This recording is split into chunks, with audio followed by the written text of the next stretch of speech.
I'm Sam. I am a junior at Penn State University. I'm studying biology and Spanish, and I battled Lyme disease.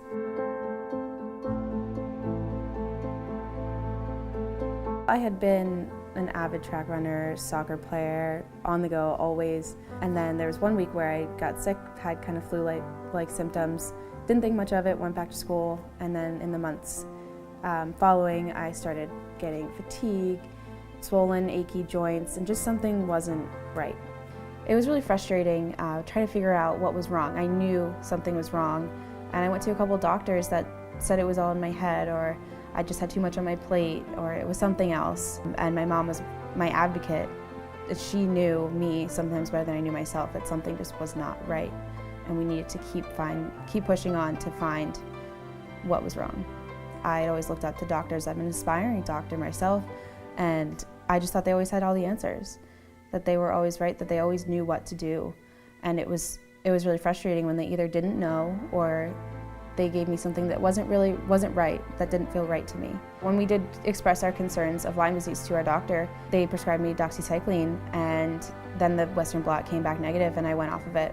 Once we finally found a Lyme literate doctor in the area and went through IGeneX testing, we found out that I had 2 strains of Lyme, and then later I was clinically diagnosed with Babesia as well. I was surprised, and it was just lifting the lid of Pandora's box of everything that I would come to learn about Lyme disease. I was relieved, to be honest, to finally have an answer, and I thought it was going to be like strep throat, get antibiotics, week, feel better. But that was not the case at all, and it is not the case for many people. When I found out I had Lyme, it was June, right after my junior year of high school.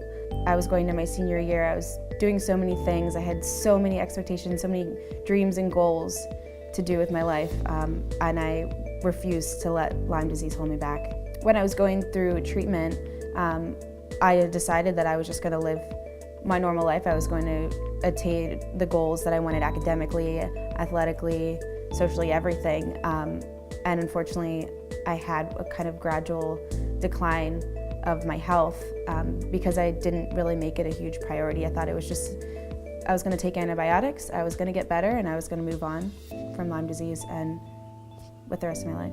As I moved into my freshman year of college, I really declined to the point where I couldn't walk to class. I couldn't enjoy daily activities. I just couldn't be myself, and I wasn't myself anymore.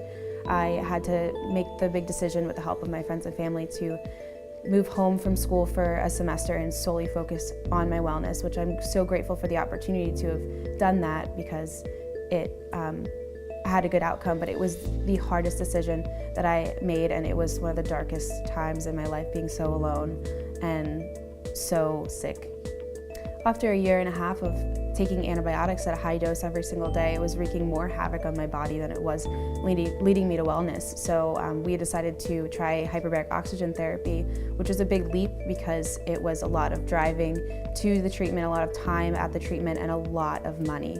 Hyperbaric oxygen therapy was the biggest treatment. It was the most costly, and it was very important, but it would not have worked without the help of my other treatments. I changed my diet, I used supplements, I used chiropractic care. Once I was able to start moving my body a little bit more, I got into yoga, and that helped me emotionally and spiritually, and also seeing a psychologist for emotional well-being was really important when you're going through such a hard physical illness. The path to wellness is not always linear, and it's definitely not easy. And my hope is that Sam Spoons Foundation can take away some of the obstacles to wellness that face those battling Lyme disease. I would like to be that hope for people to give back to our community so that more people can find wellness.